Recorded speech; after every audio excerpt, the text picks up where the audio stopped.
그런데 당초 1차 탈당에 합류할 것으로 예상됐던 나경원 의원이 탈당을 보류하면서 많은 분들 궁금증을 자아냈습니다. 그래서 오늘 그 입장 직접 들어보겠습니다. 새누리당 나경원 의원 전화 연결합니다. 안녕하십니까? 네, 안녕하세요. 예. 자, 먼저 직접 여쭤볼게요. 당초 예상과는 달리 합류를 하지 않으셨는데 그 이유부터 좀 말씀해 주시겠습니까?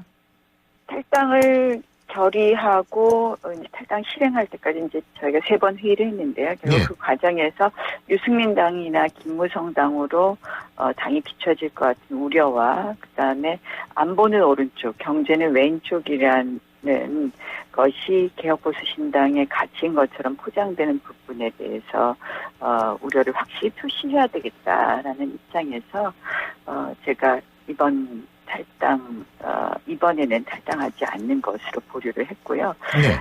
제가 이 가치 부분에 대해서 심각한 우려를 표시하는 것은 저희가 전통적 보수 지지층으로부터 우리가 보수 적토성을 확인받고 지지받지 않고는 저희가 확장성이 없다고 생각을 합니다. 그래서 그 부분에 대해서 제가 심각한 우려를 제기하는 것이 오히려 보수신당이 더 건강하고 그리고 전통적 보수 지지층으로부터 확실한 보수 적속성을 이어받는 계기가 될 수 있다고 생각을 해서 이번에는 합류하지 않았습니다. 자, 근데요, 언론 보도를 보면은, 이 원내대표 자리 때문에, 좀 실망을 많이 했다, 이런 보도도 있지 않습니까? 어떻게 보십니까? 참 어이가 없는데요. 그게 이혜훈 의원이 어제 아침 방송국에서 그런 이야기를 했더라고요. 근데 이제 이혜훈 의원은 종편의 한 패널이 그러더라, 이런 표현을 썼습니다. 예. 그것뿐만 아니라, 그 다음에는 지난번 비상시국 회의에 제가 이 비상시국 회의의 결정으로 대표적으로 십자가를 지고 나간 원내대표도 제가 하고 싶어서 했다 이런 식의 발언을 했던데요. 그 종편에서. 그래서 저녁에 저한테 사과 전화를 했더라고요. 근데 제가 이렇게 보니까 이제 그냥 사과로 끝날 문제가 아니라 좀 공개적으로 사과를 받아야 되는 문제 아닌가 이런 생각도 했습니다.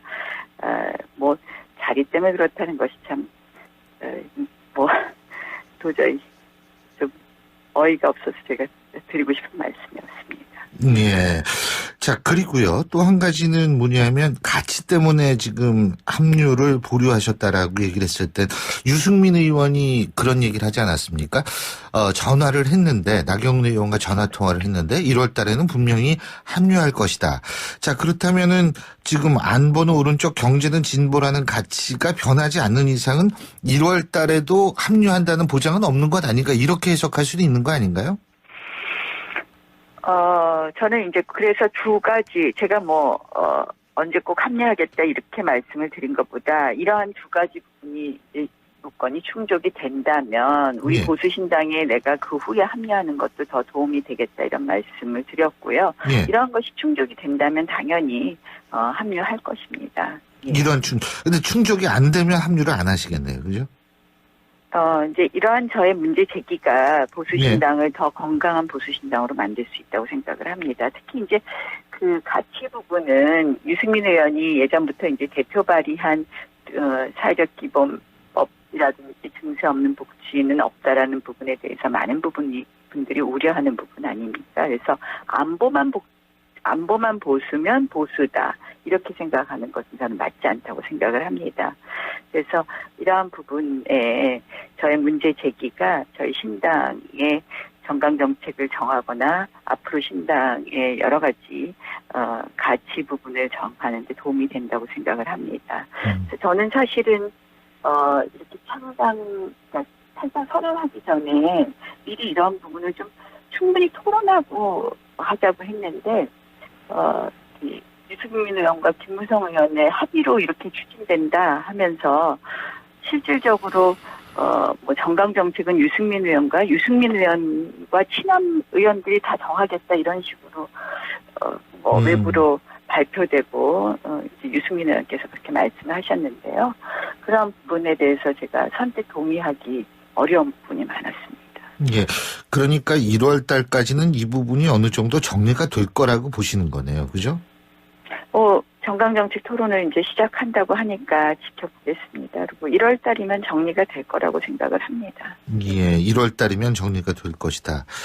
알겠습니다. 근데 이제, 이게 사실 특정인의, 어떤 생각이 더 많이 들어간다라는 그런 부분에 있어서도 상당히 좀 문제의식을 갖고 계신 것 같은데, 그죠? 근데, 예. 네. 그런 부분이라는 것이 지금 인적 구성에서도 그런 부분이 나타나고 있다고 판단하세요?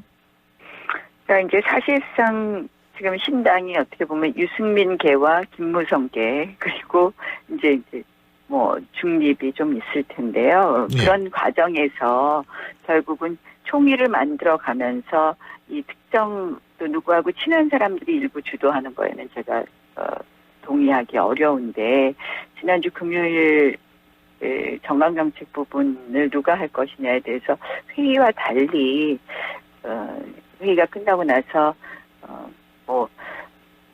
외연학 때는 김무성 대표가 정강정책은 유승민 의원과 유승민 의원이 친한 분들이 결정한다 이런 식으로 하면서 이게 조금 총의를 모아가는데 굉장히 부족한 부분이 있지 않았나 이런 싶습니다. 근데 그런 부분이 혹시 유승민 의원의 대권 행보와 관련이 있다라고는 생각하지 않으십니까?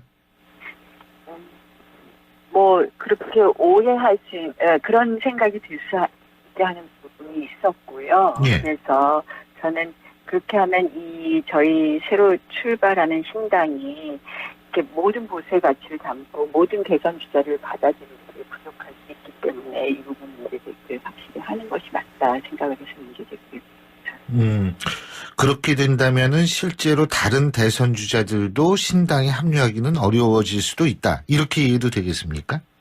그런 부분입니다. 그렇게 생각하시면 될 것 같고요. 예. 그러니까 다른 대선 주자들의 참여가 어려울 수 있다는 걱정. 그다음에 플러스 제가 아까 말씀드린 것처럼 전통적 보수 지지층으로부터 외면받을 수 있다는 우려. 예. 이 두 가지가 가장 큰 제가 신당에 이번에 탈당을 보류하게 된 원인입니다. 네. 예. 나 의원님 조금만 수화기를 입에 가까이 대주시겠습니까? 네네. 예. 그렇다면은 반기문 총장도 예를 들면은 뭐 신당과 뭐 같이 하느냐 마느냐 그건 본인의 이제 생각이 있겠지만 어쨌든 지금과 같이 안보는 오른쪽 경제는 진보라고 얘기를 했을 때 반기문 총장은 그럼 만약에 합류하고자 할 때도 이런 게 걸림돌이 될 수 있다라고 보시는 겁니까? 저는 그러한 부분이 저는 합류하는데 걸림돌이 될 수도 있다고 생각하고요. 네. 반기문 총장으로서는 사실상 이제 이 신당이 비박 신당 이렇게 포장만 되어 있을 경우에는 선뜻 오시기 어렵다고 생각을 합니다. 그래서 신당의 외연 확대가 굉장히 중요하고 네. 그런 면에서 신당의 가치가 지향하는 가치가 굉장히 중요하다고 생각을 해서 합니다.